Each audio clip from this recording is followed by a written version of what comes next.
श्रमशिष्यर्थं द्वितीयज्ञोपवेतधारणं करिष्ये धारणापूर्वकमर्घभाग्याचमणीयानि दत्त्वा लक्ष्मी नरसिंहजोनिका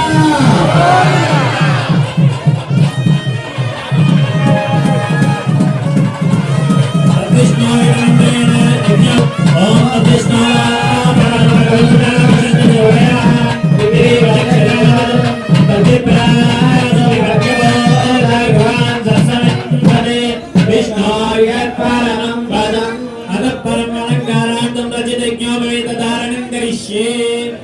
ज्ञोपवेदं परमं पवित्रं प्रजापतेर्य सायं परस्तात् आयुष्यमग्रियं प्रजवन्त सुब्रह्मण्योपवेदं धारणदूरेयः यज्ञोपवेदधारणमुहूर्तस्तु मुहूर्तस्तु ఆభరణాలు ఆ తర్వాత మధుపర్కాలు ఇవన్నీ కూడా సమర్పింపజేస్తారు. ఇవన్నీ కూడా వరపూజలో భాగంగా జరుగుతాయి. ఆ కార్యక్రమాన్ని అర్చక స్వామి నిర్వహిస్తారు.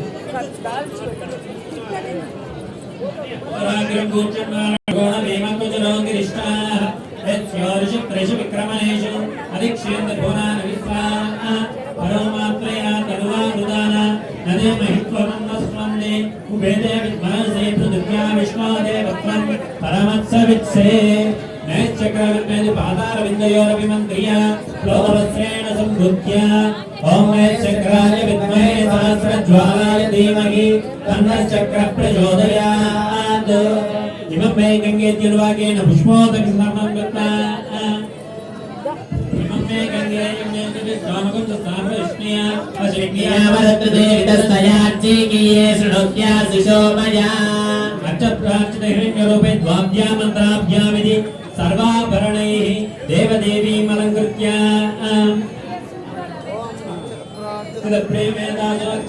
अच्युतपुत्रका उदपुरन्नदृष्ट्वर्चता अर्चतः प्रार्चता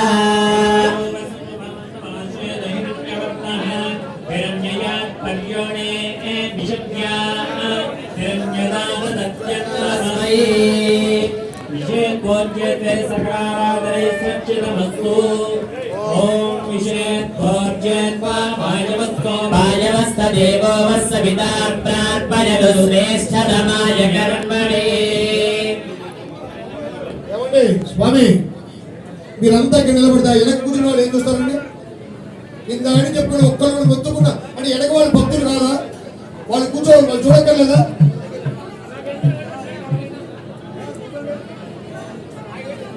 वह्मीर्यजमानस्य पशून् पाहि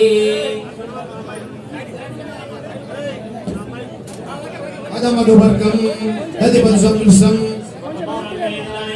पवित्रं निधाय अमुदोपकरणमसेजमद्वित्वा द्वाभ्यां मन्त्राभ्यामिति मधुवर्गमपि मन्त्र्य ओम इदं विष्णुर्विचक्रमे प्रेदानि ददे पदं समूढस्य वागुंसरे ओम मधुमातारुदायते मधुक्षरन्ति सिन्धवः मार्गेर्न सर्वोषधीः मधुनक्तमुदोषधि मधुमत्पाच्यवकुम्रजः मधुर्योरस्तु नः पिता मधुमान्नो वनस्पतिर्मधुमागुम्बस्तु सूर्यः माद्वीर्गावो भवन्तु नः मूलमन्दिरनिष्ठोऽस्ति विराजोदोहोऽसि विराजोदोहमसि मम मध्याय विराज तूष्णीं चतुर्दमाजगणीयम् अमृताभिधानमसि यों वस्त्राणि वस्त्रं दद्यात् सकलांड गोनि ब्रह्मांड नायकुडैన ఆదిలక్ష్మి నిత్యలక్ష్మి సమేత హేమాచల శ్రీ లక్ష్మీ స్వామి వారి తిరుకల్యాణ మహోత్సవ కాలమందు భద్రాచల దేవస్థానం నుంచి శ్రీ సీతా లక్ష్మణ సమేత శ్రీ రామచంద్ర మహాప్రభు వారికి వారు శ్రీ నృసింహస్వామి వారికి మధుమర్కాలు సమర్పించారు. భద్రాచల దేవస్థానం నుంచి అక్కడ అర్చక స్వాములు స్నానాచార్యుల వారు స్వామివారి యొక్క మర్యాదని నరసింహస్వామి వారు తీసుకొచ్చారు. ఇప్పుడు ముందుగా ఆ యొక్క వస్త్ర సమర్పణ జరుగుతుంది. భజంత్రులు గట్టి మేడం. ఓం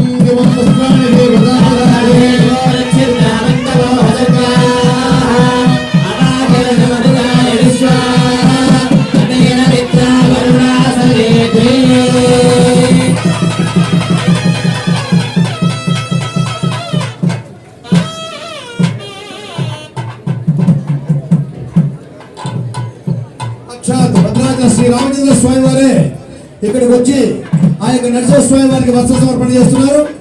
అంతా కూడా దర్శించండి.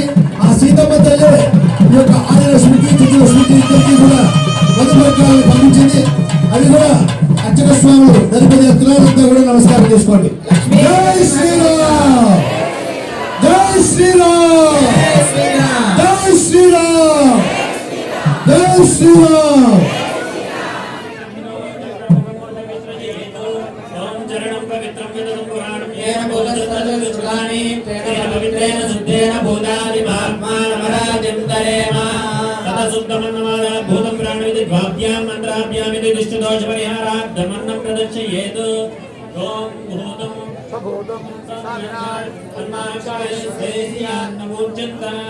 ఓం కల్పయత అన్నం ప్రాణమన్నమమానవాహు అన్నం మృత్యున్న జీవాదమాహు అన్నం బ్రహ్మాణో జన సంవదంతి అన్నమాహు ప్రజనం ప్రజానాం మోహనం నిందతే అప్రజేతా సత్యం బ్రవీమి వధయత్ సదస్య నార్యమణం పుష్యతి నో సఖాయం కేవలాభో భవతి కేవలాది తదః కన్యాదానముదకపూర్వం దత్వా ప్రతివచనం పరిపాలయామి.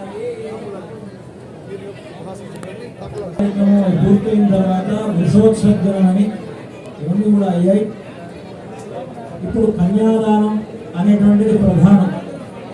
ఈ కన్యాదానం చేసేటప్పుడు మహాసంకల్పపూర్వకంగా ఈ కళ్యాణాన్ని చేయాలి అని నియమం.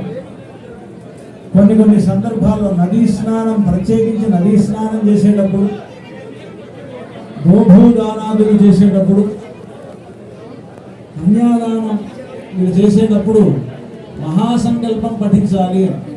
మనం ఏ కార్యక్రమం చేసినా సంకల్పం చేస్తాం. ఆ సంకల్పం మామూలుగా సాధారణంగా ఉండేటువంటి సంకల్పంలో కేవలం దేశకాల సంకీర్తనం మాత్రం ఉంటుంది. దేశకాలము అంటే మనం ఉండేటువంటి ప్రాంతం ఏది, అలాగే మనం ఉండేటువంటి కాలం ఏది, ప్రస్తుతం ఉన్నటువంటి సంవత్సరం ఏమిటి, ఇది దేశకాల సంకీర్తనం అంటే. అదే మనం ఏం చేస్తాం, ప్రస్తుతం క్రోధినామ సంవత్సరే, ఉత్తరాయణి, వసంత ఋతువు, వైశాఖ మాసే, ఇలా మనం సంకల్పం చెప్తాం. ఇది కాల సంకీర్తనం అంటారు. కాలము అని అంటే మనం ఉండేటువంటి ఈ కాలాన్ని కీర్తించడం, ఇది గొప్పది అని అనుకోవడం. కీర్తనము అని అంటే ఒకదాన్ని గొప్పగా చెప్పడానికి కీర్తనము అని పేరు. అలా ఎందుకు గొప్పగా భావించాలి అని అంటే మనం ఈ కాలాన్ని సక్రమంగా గడుపుతున్నందుకు గాను అది మంచి కాలం. కాలం గొప్పది ఎప్పుడు అవుతుంది అని అంటే మనం ఇక్కడ ప్రశాంతంగా ఉన్నామా లేదా ఒకసారి ఆలోచించండి. ఎక్కడెక్కడో ఏదో కష్టాలు పడుతూ ఉండకుండా హేమాచలం వచ్చి దైవ సన్నిధానంలో చక్కగా ఈ కాలాన్ని గడపగలుగుతున్నాం అంటే ఇది మంచి కాలం కింద. దినమే సుదినము సీతారామ స్మరణే పావనము అని అంటారు రామదాసు గారు.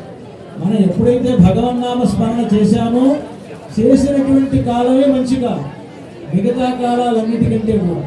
కనుక ఎక్కువ దైవ స్మరణతో గడిపేటువంటి కాలం ఇది కనుక అటువంటి కాలాన్ని కీర్తిస్తూ మనం ఇలాంటి మంచి రోజుల్లో నేను ఈ పని చేస్తున్నాను అని సంకల్పించాలి. అలాంటిది ఇక్కడ లోక కళ్యాణం కోసమని జరిగేటువంటి కళ్యాణం.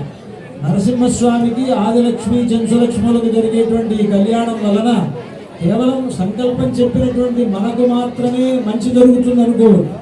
ఇక్కడ ఈ కళ్యాణం బ్రహ్మోత్సవాల్లో భాగంగా వార్షికంగా జరుగుతుంది. దాంట్లో మనం ఉభయదారులంగా కేవలం ఒక భాగం మాత్రమే, అంతే తప్ప మనం వచ్చి ఇక్కడ పాల్గొన్నా పాల్గొనకపోయినా, మనం వచ్చి ఇక్కడ ఉభయం ఇచ్చినా ఇవ్వకపోయినా, మనం వచ్చి దీంట్లో డబ్బులు టికెట్ కట్టి పాల్గొన్నా పాల్గొనకపోయినా ఈ కళ్యాణం జరుగుతుంది. ఎందుకంటే వార్షికంగా జరిగేటువంటి కళ్యాణం, వార్షికంగా మన కోసం చేస్తున్నది కాదు. ప్రతి సంవత్సరము ఈ వైశాఖ పూర్ణిమ నాడు ఈ హేమాచలంలో ఆదిలక్ష్మి చెంచులక్ష్మి సైతుడైనటువంటి నరసింహస్వామికి కళ్యాణోత్సవం జరుగుతుంది. అలా జరిగేటువంటి దాంట్లో మనం భాగస్వాములు అవుతున్నాం, అంతే తప్ప మన కోసమని ఇక్కడ కళ్యాణం జరగడం. కళ్యాణం జరుగుతున్నందువల్ల మనం వచ్చి ఇక్కడ చేరాం కనుక అలాంటి లోక కళ్యాణార్థం జరిగేటువంటి కళ్యాణం కనుక దాని సంకల్పంలో కన్యాదానంలో ముందుగా మొత్తం మనం ఇప్పుడు ఉన్నటువంటి ఇంతవరకు ఎంత కాలం జరిగిపోయింది, ఇప్పుడు ఏ కాలంలో మనం ఉన్నాం?